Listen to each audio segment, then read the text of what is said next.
Yo tout le monde, c'est Aurel. Aujourd'hui on se retrouve pour la review du premier épisode de la saison 3 de Sword Art Online.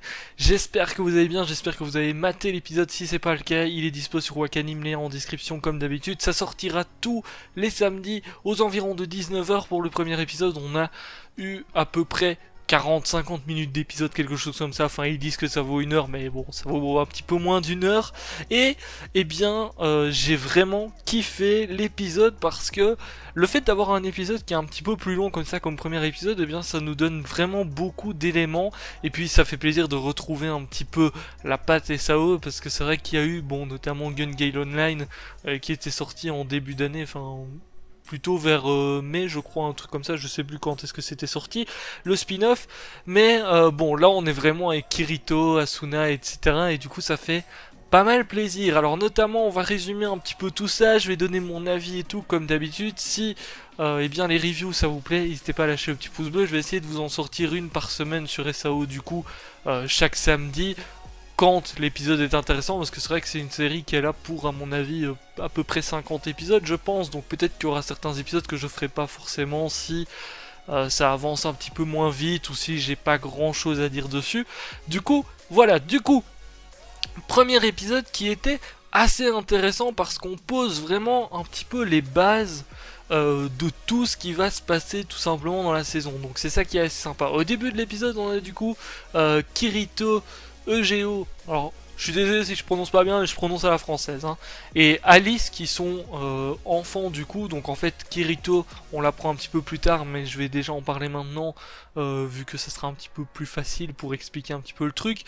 Kirito est en fait un testeur, hein, il est là pour tester un petit peu les nouvelles fonctionnalités du full dive notamment, et du coup eh bien il va dans ce qu'ils appellent l'Underworld, donc c'est le monde tout simplement où on le revoit, où il est enfant, etc. C'est un petit peu comme un jeu en fait, sauf que une fois que vous quittez justement l'Underworld, vous n'avez pas vos souvenirs tout simplement, vous n'avez aucun souvenir de votre, enfin quand vous êtes dans la vie réelle tout simplement, et vice versa. Du coup, eh bien on retrouve justement Kirito, ils sont là entre enfants, hein, parce ils sont assez jeunes à ce moment-là, ils ont peut-être 11 ans, je sais pas, je crois pas que leur âge est mentionné, hein, quand ils sont à ce moment-là, mais bon, voilà, et ils réfléchissent à un moyen de conserver un petit peu la nourriture parce que le village en aurait besoin tout simplement. Donc là, ils réfléchissent un petit peu, ils en viennent au fait que si ils arrivent à geler un petit peu les aliments, etc., donc avec de la glace et autres, ça se conservera un petit peu mieux. Donc là, ils réfléchissent un petit peu à un moyen d'avoir de la glace, et notamment, eh bien, en gros, autour de leur territoire, on va dire, il y a une espèce de montagne, et dans cette montagne, il y a une grotte où vivrait un dragon. Et notamment, il est dit que là-bas, bon, il y aurait de la glace, etc. Du coup, eh bien, leur but, ça va être tout simplement d'aller un petit peu explorer cette grotte pour voir s'il y a effectivement de la glace pour pouvoir conserver leur nourriture.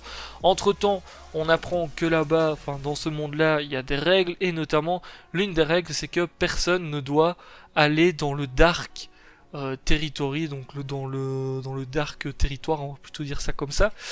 Du coup, personne ne doit dépasser, franchir cette limite. Et bon, la limite, c'est en fait après la montagne. En gros, vous avez justement ce dark territoire, et donc personne ne doit franchir cette limite parce que sinon, c'est comme si ils ne respectaient pas les règles tout simplement, et il y aura sentence si jamais c'est pas le cas.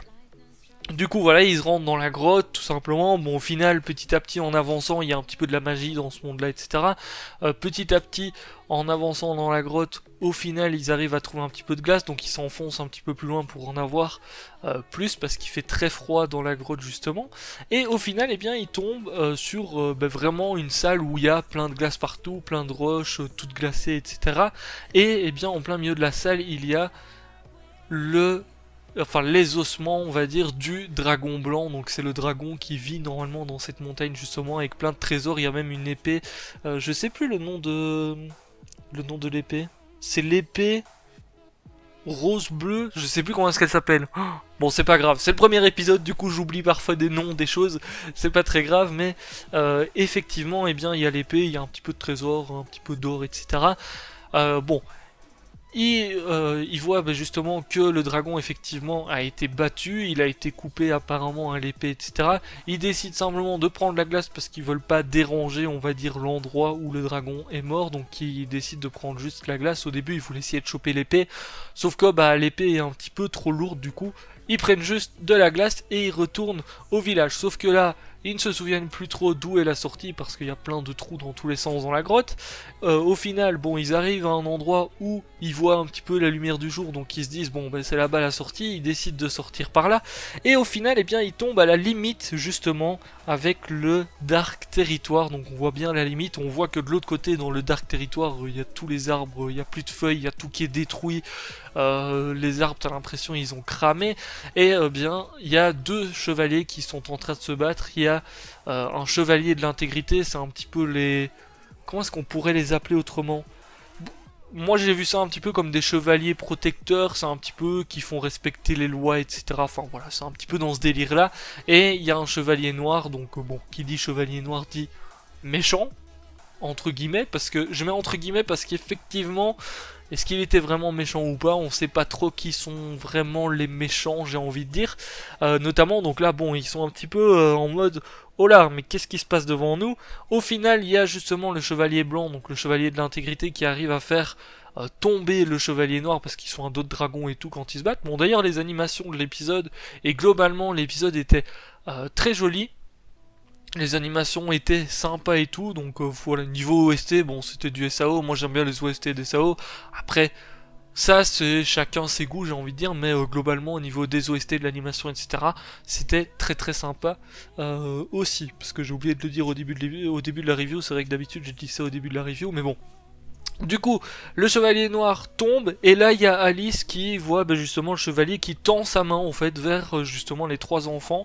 Donc Alice avance petit à petit, sauf que en avançant, elle se rapproche de la limite du territoire. Et le souci c'est que les hommes en fait ne peuvent pas aller dans le Dark Territoire tout simplement, parce que sinon ils ne respectent pas les règles tout simplement.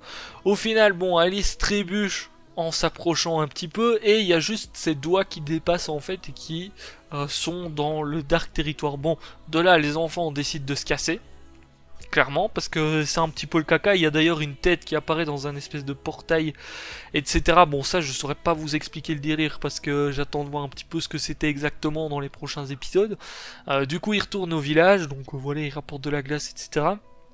Et dans les jours qui viennent, dans, je sais pas c'est combien de jours après, je sais plus s'ils l'ont dit, enfin soit c'est peut-être le même lendemain, je sais plus, soit on s'en fout, on a justement le chevalier blanc qui arrive au village où justement il y a Kirito, Geo et Alice qui vivent, et puis le chevalier annonce qu'il vient chercher Alice pour l'exécuter parce que tout simplement elle n'a pas respecté les règles. Bon, déjà c'est assez strict, c'est pour ça que je vous disais, je sais pas trop s'ils sont vraiment gentils ou méchants, parce que le chevalier noir, quand il tendait sa main, déjà pourquoi est-ce qu'il tendait sa main? Est-ce qu'il demandait de l'aide à quelqu'un? Est-ce qu'un méchant aurait vraiment demandé de l'aide et tout?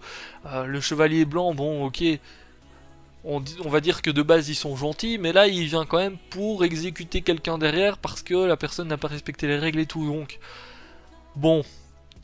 Ils se font peut-être passer pour des gentils, mais au final, c'est juste des dictateurs, on va dire, ou quelque chose comme ça. Vous voyez un petit peu le délire, j'ai envie de dire.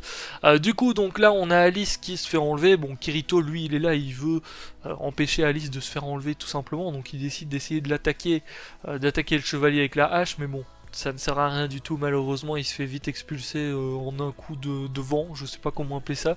Du coup, parce qu'il a juste envoyé une petite attaque, le chevalier. Pendant ce temps-là, il y a Eugeo, lui, il voulait intervenir, mais il y a quelque chose qui l'en empêche. Il avait déjà fait un espèce de cauchemar la nuit, tout simplement. Et puis là, boum, il a encore un mal de crâne, il pense encore des choses. On a son œil qui devient tout rouge avec des inscriptions dedans, etc. Ça l'empêche un petit peu d'agir. Bon, on sait pas trop ce que c'est non plus, cette histoire-là. C'est vrai qu'il y a pas mal de mystères aussi qui ont été montré dans cet épisode-ci, et franchement c'est ça qui est cool parce que ça te donne envie de voir justement la suite, qu'est-ce qui va se passer, est-ce qu'ils vont réussir à aller sauver Alice, est-ce qu'ils vont enfin pouvoir faire quelque chose justement pour la sauver. Qu'est-ce que c'était cet œil du côté de Géo, etc. C'est vrai qu'il y a pas mal de questions qui se posent. Donc là c'est un petit peu fini pour justement ce côté-là. Après on voit Kirito qui se réveille. Et derrière on a un petit moment justement où ils sont dans Gun Gale Online du coup, hein, dans le jeu de FPS du début de la saison 2, on va dire ça comme ça. Du coup, bon, on voit un petit peu tout le monde, on revoit Asuna, on voit Kirito qui est toujours dans ses habits là-bas. D'ailleurs, Asuna, j'adore ses habits dans Gun Gale Online, je la trouve beaucoup plus stylée que dans tous les autres jeux qu'ils ont fait jusqu'ici. Au niveau de son design en tout cas et tout ça, je la trouve beaucoup plus stylée là-dedans. Et puis bon, on a Sinon, etc. notamment, qui sont en train de se battre justement contre des joueurs qui PK, donc c'est des joueurs qui tuent tout simplement les autres joueurs, hein. Notamment, donc on a une petite phase d'action qui fait penser aux petites phases d'action qu'on a eu dans le spin-off d'ailleurs, c'est sympa. Alors je sais pas si c'est vraiment un clin d'œil ou autre, mais bon c'était assez sympa. D'ailleurs il y a un clin d'œil aussi pour le jeu Fatal Bullet qui était sorti début d'année, hein, sur console et PC. Il y a des petits clins d'œil parce qu'à certains moments on voit le logo justement du jeu, etc. Donc ça c'était assez sympa. Au final, bon voilà, ils se battent contre les joueurs qui PK, etc. Et surtout c'est montré pour que on voit Kirito qui est un petit peu fatigué parce qu'il s'endort très rapidement. Même dans le jeu Gun Gale Online, et on le voit à 2 reprises qu'il s'endort, etc. Au final il y a Sinon qui demande est-ce que vous voudriez pas qu'on se donne rendez-vous IRL comme ça, et bien on peut discuter d'un truc, parce qu'elle veut tout simplement participer au prochain Bullet of Bullet, c'est un petit peu un Battle Royale. Bon, pour ceux qui n'ont pas vu le spin-off de SAO, Gun Gale Online, je vous invite à aller le voir, c'est dispo aussi sur Wakanim. Et franchement, c'est assez sympa, et ça reste dans le même univers que SAO, c'est juste pas avec Kirito, etc. Même si on a des petites références à certains moments et tout. Franchement, c'est assez sympa. Et puis comme ça, vous verrez un petit peu à quoi ça ressemble un petit Bullet of Bullet. Parce que je doute que ça soit montré dans la série ici, dans la saison 3 en tout cas SAO. Donc bon, peut-être qu'on aura une petite phase là-dedans, mais je doute. Et du coup, bon, il se donne rendez-vous chez Agile, comme d'habitude, tout simplement, hein, dans son bar. Lui, il est là juste pour ça. Lui, il est là pour servir à boire, c'est tout. Sinon on l'a même pas vu dans Gun Gale Online, alors que d'habitude on le voit justement dans les jeux, etc. Ici pas du tout. Du coup il se donne rendez-vous là-bas. Bon, on a Kirito qui discute un petit peu avec Sinon. Voilà, Sinon lui dit qu'elle voudrait bien justement participer au Bullet of Bullet et qu'elle invite justement Kirito à participer avec. Elle demande aussi à Asuna, c'est pour ça qu'elle a fait venir tout simplement Asuna, et c'est là justement que Kirito explique un petit peu ce qu'il fait quand il teste le nouveau full dive, etc. Bon, je vais pas rentrer dans les trucs techniques parce que il y a une explication de 10 minutes là-dessus où il explique avec l'âme, etc. Où est l'âme, que l'âme peut interagir avec le jeu, etc. Et qu'il a pas de souvenir justement quand il quitte, on va dire, l'Underworld, et que, du coup, il se souvient de rien, hein, quand il est là, clairement, il se souvient de rien. À un moment donné, ils viennent à parler un petit peu d'Alice. Bon, c'est une petite référence à Alice au Pays des Merveilles, etc. De toute façon, je pense que on l'a remarqué, hein, parce que la petite Alice s'habille un petit peu comme ça, justement, comme Alice au Pays des Merveilles, etc. Puis du coup, voilà, on a bien compris que c'était une référence à tout ça. Et donc, notamment, à un moment donné, il y a le prénom d'Alice qui est évoqué, et là Kirito il commence un petit peu à récupérer un petit peu sa mémoire par rapport à ce qu'il fait quand il est dans le full dive, etc. Sauf que bon, c'est toujours flou, hein. Il se rappelle juste qu'il doit faire quelque chose d'important, donc il repense en fait. Bon, là il n'arrive pas à s'en souvenir, mais il repense surtout au fait que Alice s'est fait enlever et du coup qu'il devrait bien essayer de la sauver. Du coup, voilà, on a pas mal d'explications, notamment, donc j'attends un petit peu de voir s'ils vont pousser un petit peu plus loin le fait d'utiliser justement le full dive, parce que c'est vrai que dans la saison 1, ils avaient mis un petit peu justement, dans Sword Art Online de base, il y avait le fait que quand tu mourais dans le jeu, tu mourais en vrai. Après, il y a eu l'histoire avec Death Gun, notamment quand ils étaient dans Gun Gale Online, donc ils arrivent toujours à mêler le jeu avec la réalité en soi, donc ici, c'est vrai que ça n'a pas encore été fait, vu qu'il a aucun souvenir, c'est un petit peu difficile de mêler le jeu à la réalité, donc je me demande comment est-ce qu'ils vont faire justement, parce qu'il y aura sûrement des répercussions sur la réalité dans le jeu, enfin voilà. Du coup je me demande comment est-ce qu'ils vont faire, donc voilà, ils ont leurs petites explications. Là on a Asuna et Kirito du coup qui se cassent du bar, ils discutent un petit peu ensemble, et puis il y a Kirito qui dit qu'il voudrait bien aller aux États-Unis parce que là-bas le full dive est plus avancé qu'au Japon. Justement, donc ils voudraient bien aller là-bas. Bon, il y a Asuna qui est là, oui, ben, moi je te suivrai là-bas et tout. Enfin voilà, ils ont leur petite discussion de couple, hein, tout mignon. J'ai envie de dire, bon, on est un petit peu habitué avec les deux. Sauf que là, eh bien, on a quelqu'un qui arrive, alors je sais plus son nom exactement. Je sais même pas si son nom a été évoqué, son nom exact, mais c'est quelqu'un qui fait partie des Low King Coffin. Je sais plus si on prononce comme ça non plus. Mais bon, c'est pas très grave. C'est la petite guilde d'assassins qu'il y avait dans SAO, et c'est aussi le groupe dont faisait partie notamment Death Gun. La plupart des membres du groupe ont été arrêtés, etc., ou ont disparu. Et bien ici, lui, c'est le dernier, en gros, de ce groupe-là. Il est un petit peu venu pour se venger, tout simplement, de Kirito. Hein, tout simplement, d'ailleurs, petite phase. Bon, on voit que Kirito, quand il veut se défendre, il met directement hop sa main dans le dos pour aller chercher son épée, sauf que bon, là ils sont dans le monde réel, donc il a pas d'épée. Et du coup, bon, le gars sort rapidement une espèce de seringue.